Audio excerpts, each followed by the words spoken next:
Welcome to the Rush of Fear podcast, where we're covering Universal Orlando's premier scare event, Halloween Horror Nights, for our sister podcast, the unofficial Universal Orlando podcast. The HHN announcements are rolling in, and there is a lot to talk about in this episode, so let the mayhem begin. What a rush of fear.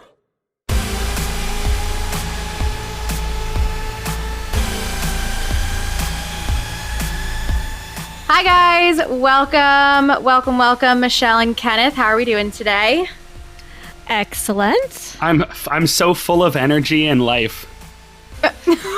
We know that's not true. Drinking coffee at 7 p.m.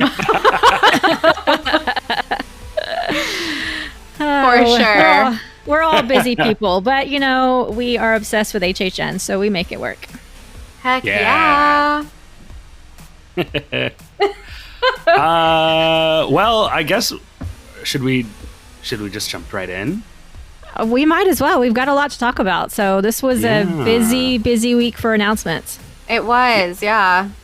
Well, we got 2 announcements this week, and let's just go over the first one we're going to be talking about, which is The Bride of Frankenstein Lives. Which we saw last year at HHN Light, but not everybody did. I didn't. Some people. Yes. Yes. The one I say we, I mean the park, I guess. I don't know. Anyway, this time, the Bride of Frankenstein is stepping out of the shadows and taking her fate into her own bloody hands. The mate will have her monster, and the monster his mate. Enter the tower ruins where Frankenstein's monster pulled the lever to bring down the walls and destroy him and his bride. Recoil in horror as she tries to bring him back at any cost, honing her diabolical genius, one harvested body part at a time. Don't get caught between her and the brides of Dracula, who she captures and drains in hopes of reanimating her love. That sounds cool. I'm excited about this. Yeah. Can we talk about that announcement video? Oh my God. That announcement, that video makes me wish they would actually make this into a movie. Into a movie, right?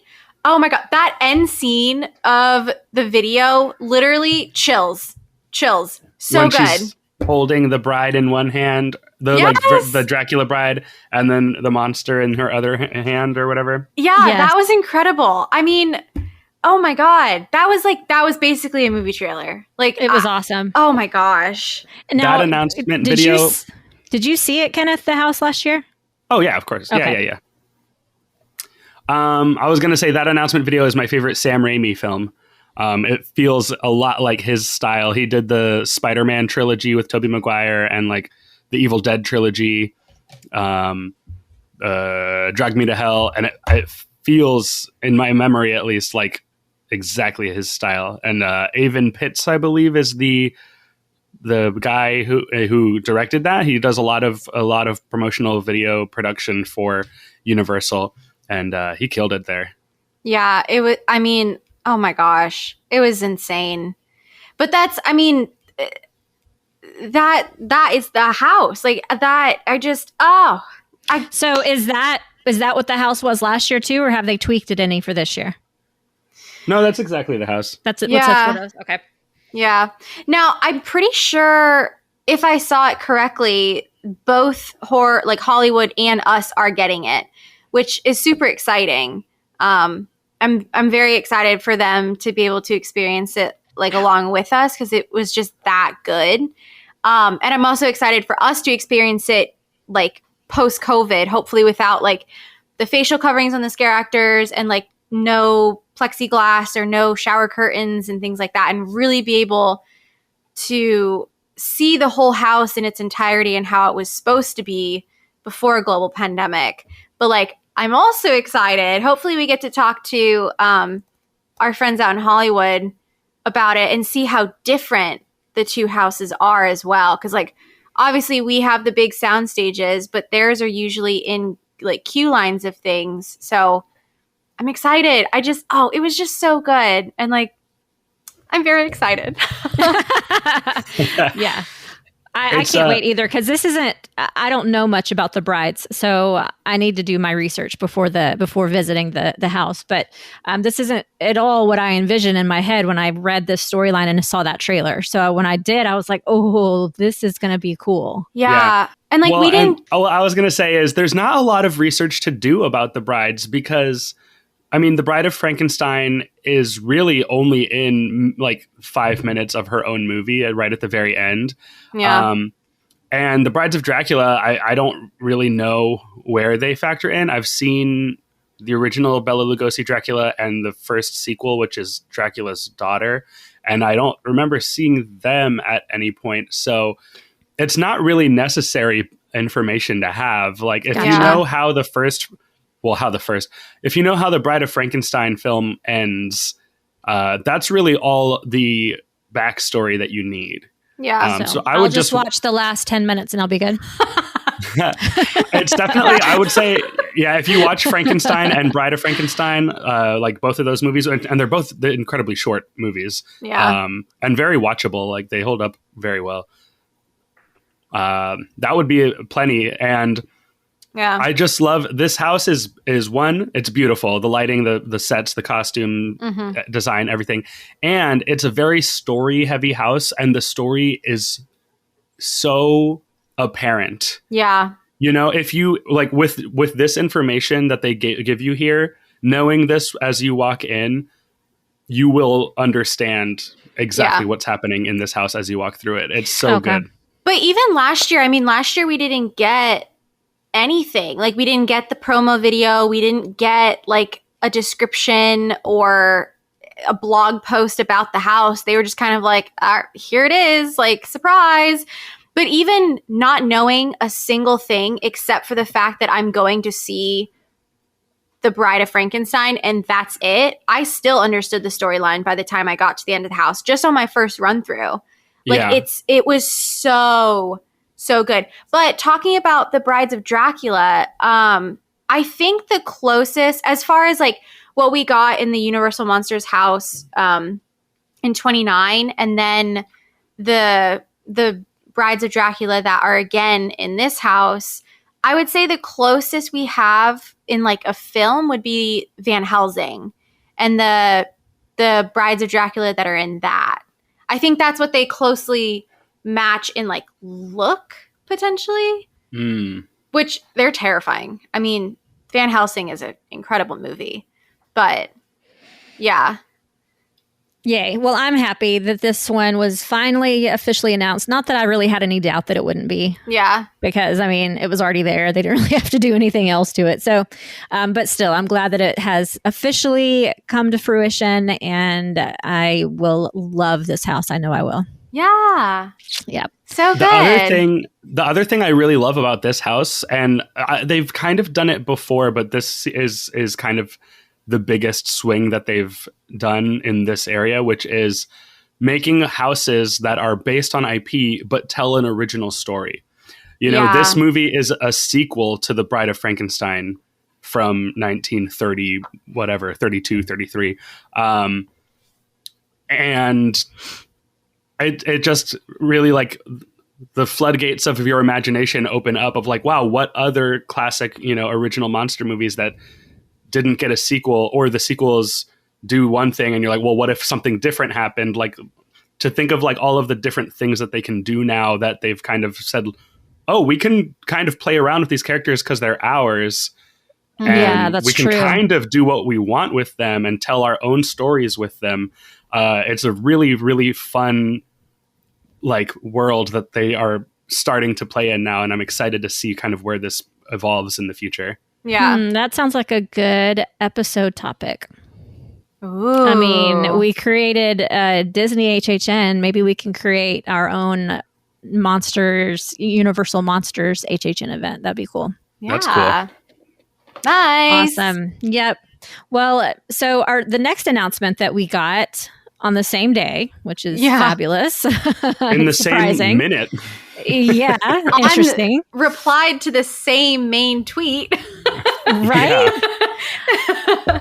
Whatever. So is for it. is Texas Chainsaw Massacre.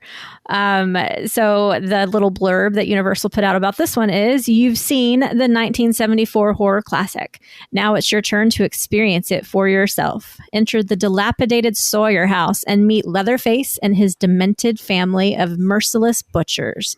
Will you make it out in one piece or in pieces? Step right inside the story, experiencing every nightmarish moment for yourself. Explore every familiar room of the Sawyer home, from the parlor to the blood-splattered kitchen.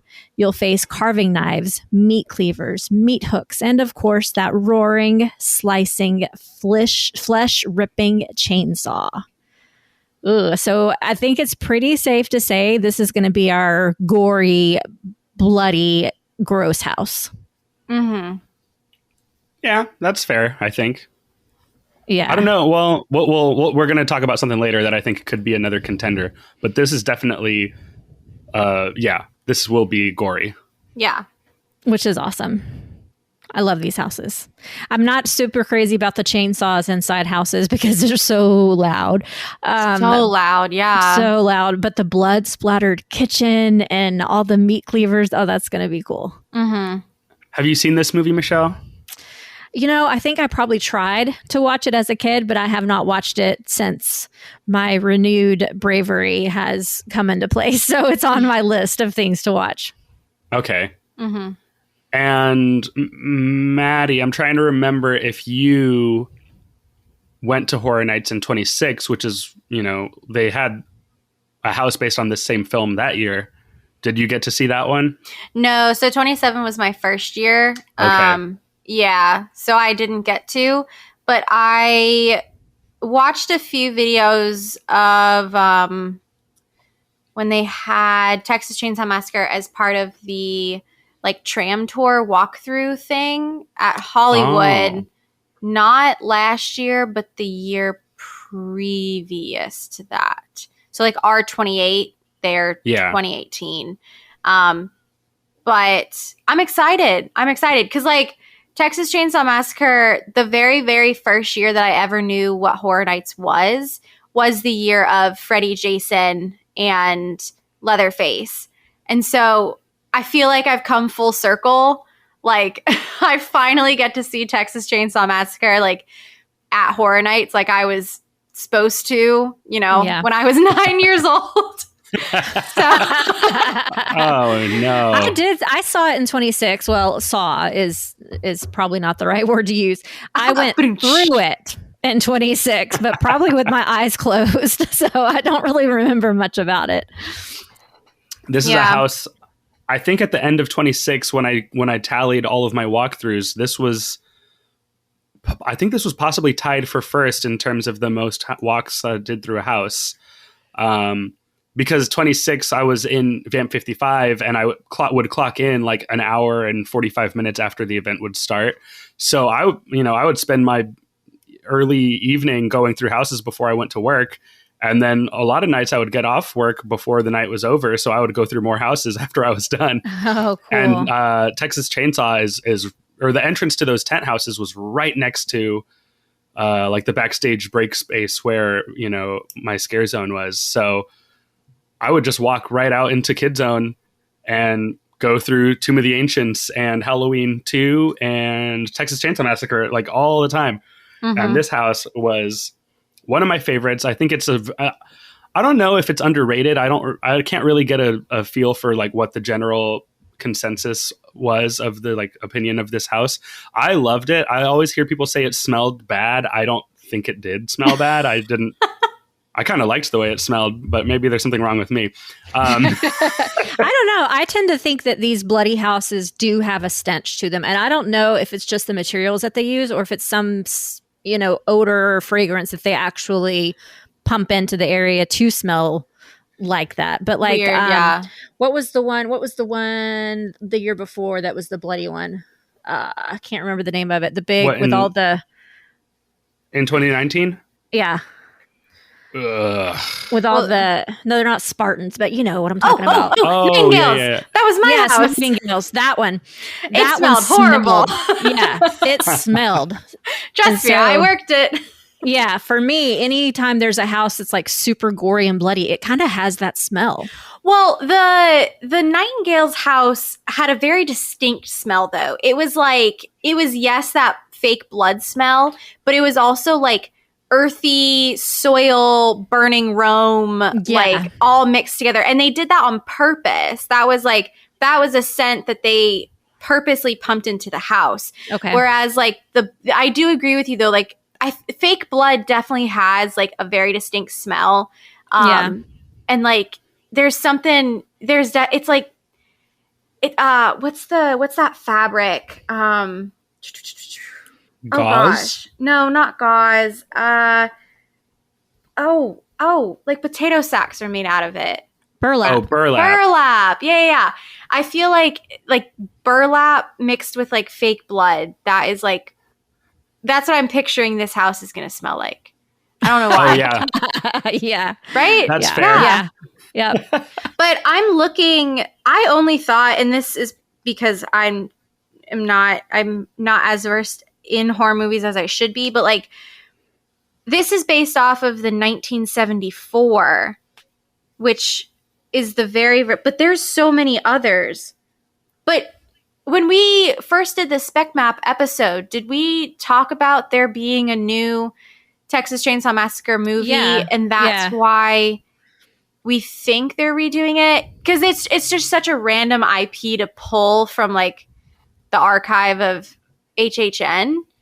Right. So did we ever get an answer to that? Are they doing a new one? They are. Oh, okay. I was looking up on Wikipedia to find like the page for this movie, and in the results was like the one that's coming out this year, Texas Chainsaw Massacre 2021. Nice. The last one I see is 2017, just called Leatherface. Yeah. Were all of these done by different? They're not like continuations. It's not like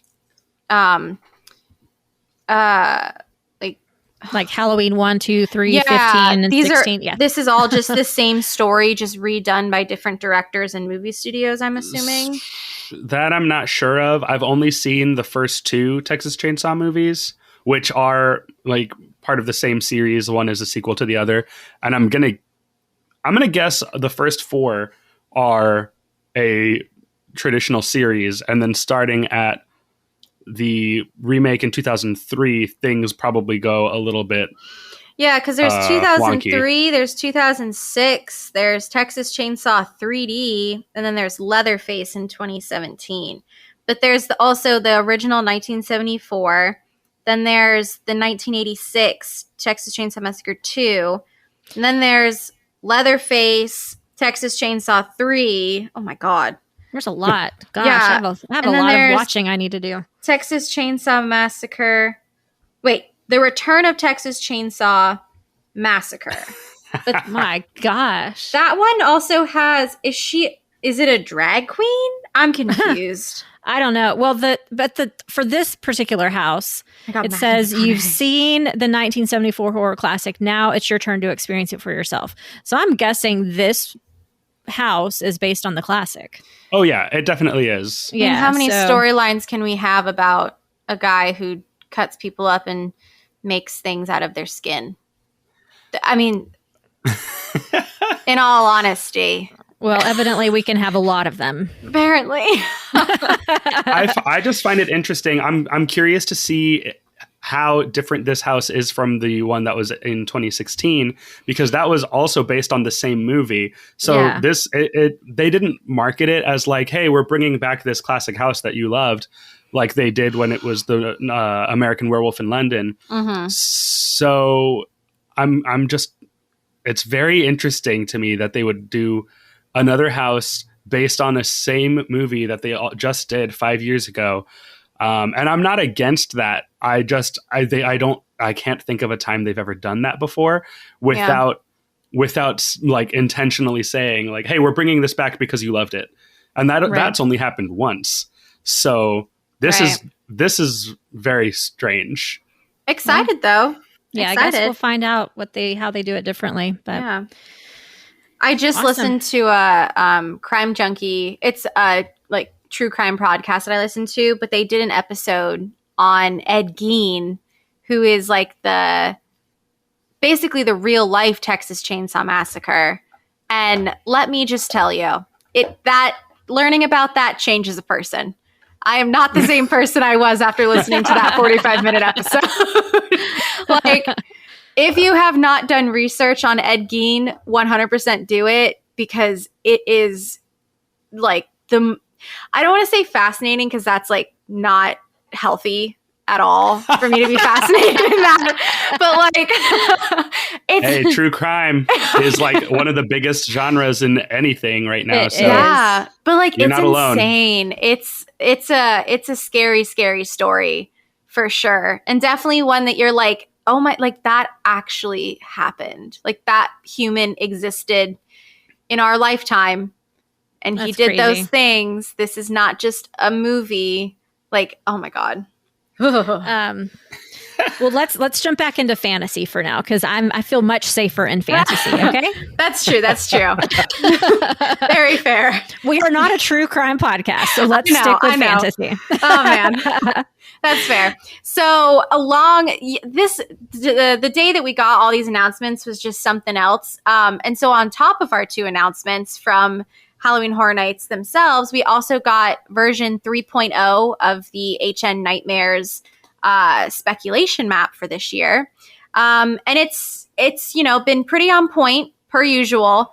But like I said, we did just receive that. So let's go through it. First things, let's list off the houses that we know for sure are happening. And that is the Bride of Frankenstein Lives, Texas Chainsaw Massacre, which we also just talked about. The Haunting of Hill House, which we got, what was that, last week? Feels like our last episode. Yeah, it feels like a century ago.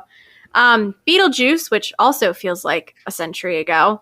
And then question mark, Puppet Theater, Captive Audience. We did get that announcement video at the end of HHN Light last year.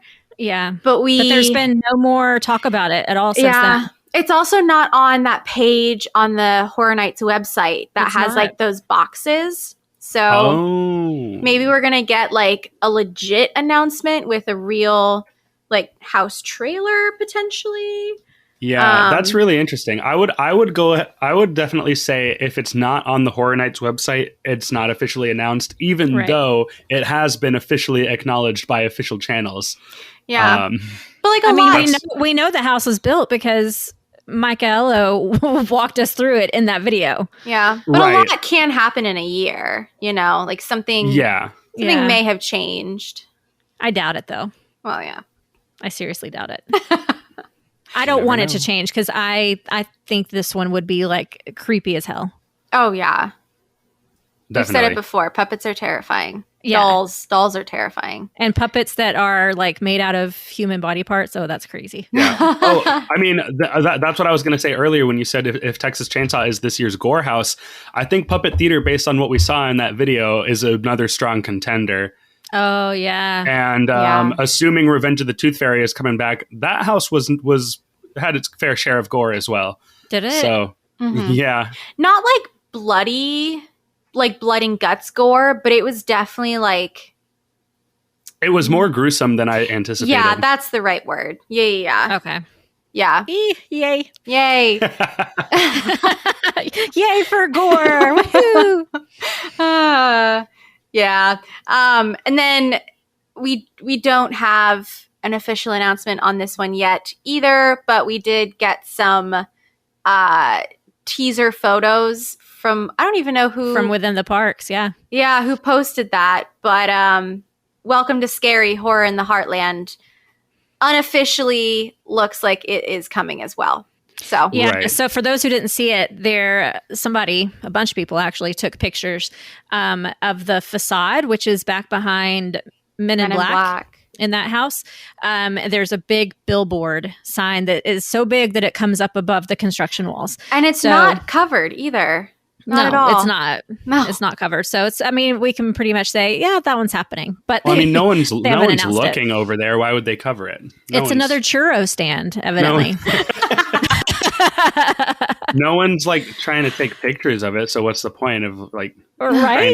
trying to hide it? The world's deadliest churro stand.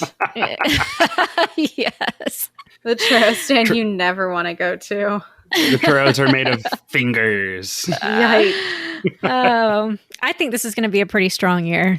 Like I'm super excited, and I could be super excited just because we didn't get to go last year. I don't know, but so far I'm liking it. Really, Yeah. And as far as IPs go, usually I have to do a lot of homework to try to like see the things that are coming to Horror Nights. But so far, I've seen all of these IPs. So I'm like feeling real good about this. You're ready to go. Yeah. There's only 3, things. which is great. Like to only have 3 IPs No, there's 4. What? Chainsaw Haunting. Frankenstein is technically an IP. Yeah. Yeah. I still, because like the Universal Monsters house, technically an IP, yes, but also like it's ours. Like those are. It's an IP they own. Yeah. Yeah. So it's weird. And to me, like, I don't know. Like those monsters are universal. Like to me, that's just universal. It's not like. Right. But yeah, I get their movies and yeah. It's not an IP they had to invest in and pay money to partner with. It's not something that was created like entirely from scratch by the art and design team. Like there is a movie that you can watch before going, to like get some background. Right. But like you said, Kenneth, there is some creative licensing going on there. Yeah. So it's kind of an in-between. Yeah, it's the middle of the Venn diagram there. Yeah, for sure. This is my moment where I talk about how much I love Venn diagrams. You just showed your nerdy side. In one circle is things that are informative. In the other circle are things that are fun to look at. And in the middle, Venn diagrams. Oh my God. Oh, Kenneth. Do you have a pocket protector on right now with your little pins and your calculator? No. Oh. I'm a wild man. I You don't mind the ink stains? No, bring it on. Oh, Lordy. All right. Tell us about the houses that have yet to be announced, Mr. Kenneth. Okay, Please, sure. Professor Kenneth. Well, first of all, let's get the first cat out of the bag, or is that the word? I don't know. Whatever.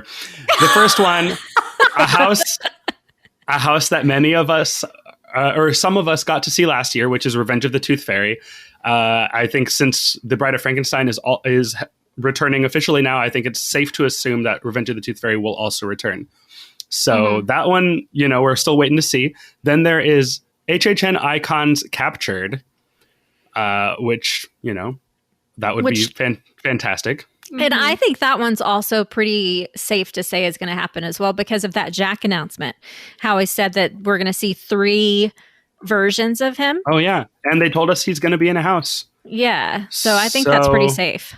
Yeah. I think so, too. Then there is The Wicked Growth, Realm of the Pumpkin. This is the first one on this list that I think is, purely based on whatever information the source, whoever makes these maps, that is some inside information that, we'll have to take their word for it until it's officially announced. But for sure, seems cool. And then there is the Unknown Original, which is replacing the spot on the map that was Creepshow / Halloween before. Honestly, not mad about it. I'm not either. Unpopular opinion, I feel like, but not mad. I love originals. Yeah. But did y'all see? I've spent far too much time on Twitter recently, especially since these were announced. Did y'all see the whole thing about the little image inside the O is apparently the icon for Legions of Horror? No. Or the Legendary Truth? Yeah, that one. It was. What is the Legendary Truth? So, Legendary Truth, this is like a big answer. Or that's a big question, I guess I should say. Okay. Legendary Truth is like in universe of like the HHN original stories of the icons and Cary, Ohio, and all that sort of stuff, like the in-house mythology of Halloween Horror Nights. Gotcha. Legendary Truth is like the paranormal investigators who go through and try to kind of uncover the mysteries within all of this stuff that's going on. Mm-hmm. So they're kind of paranormal investigators. They've had houses in the past. Before they had their own house, it was kind of like this interactive game that would get played on the last weekend of the event. I never got to play because at the time that they did those, I was still like, in high school and stuff, and I would only go like 1 or 2 nights out of the event, and they were always earlier in the run. But if you ever did the repository in 2016, which was the upcharge house that included a virtual reality element, that was based around Legendary Truth as well. So it's a long story. I mean, we could probably do a whole episode kind of detailing the history and appearances of Legendary Truth in the past. Well, look at the spec map. Now that you mention this, there's an asterisk next to where it says original, and down below at the bottom of the map, it says, the truth is we actually do know, but we aren't going to tell you. We believe this is something HHN fans are going to love. So we've decided to just let you be surprised this time. And then they put the symbol in there for, people to, Legendary Truth it themselves and uncover the mystery. Cool. So, that sounds fun. Yay. I like. Mama like. Yay. I love anything that's original. And especially, I really love this continuing, like you said, like the behind the scenes stuff, the legends and everything that were created by the creative team. Right. From the beginning. It's so cool to think about that. Mm-hmm. In terms of like a year that's like the 30th year that's very much celebrating the history and the past of Halloween Horror Nights, Legendary Truth is definitely a big part of that, something that you can't ignore or forget about. And it's never been like the star of the show, but, the real diehard, nerdy, deep cut fans of Halloween Horror Nights definitely know Legendary Truth and have been a part of it and have been involved in it before. So I think it's as much a part of the history of the event as the icons or Cary, Ohio, or, like any of this other stuff. Terra Cruentus, like this is definitely along those lines of like, you gotta celebrate it. You gotta bring it back. Yay. Well, that's awesome. That was a nice little surprise. I didn't even know was in there. Cool. So moving on, there were no changes to the scare zone list from the version 2 to version 3, but just quickly, those are the 30th anniversary zone, Seek and Destroy, Eddie Zone, Terra Cruentus, and then Shudder. So no changes there. But we do see some potential news regarding the shows, which I'm kind of excited about. We were pretty sure the Lagoon show was going to happen. We don't know exactly what, but I'm assuming it's going to be something similar to what was before. Although I don't think it can be beaten. No, nothing that will ever be created on this planet will ever be as good as Marathon of Mayhem was amazing. So they've got some big shoes to fill on that one. But regardless, we can expect to see a Lagoon show. But they've also announced a Carnival of Carnage type magic show. And I think it's pretty safe to say, again, this is going to be a Jack thing, because we, again, see... It said that we're going to see 3 different versions of him, and I think that's going to be it. So I sure hope so. And we do know that the construction walls are up in the Fear Factor theater, so something's happening over there. Light trusses are up, and like things are being hung from the rafters and stuff. So, I did not get to see Carnival of Carnage, although that was my first year there, but I didn't catch it. Was it a magic show? No.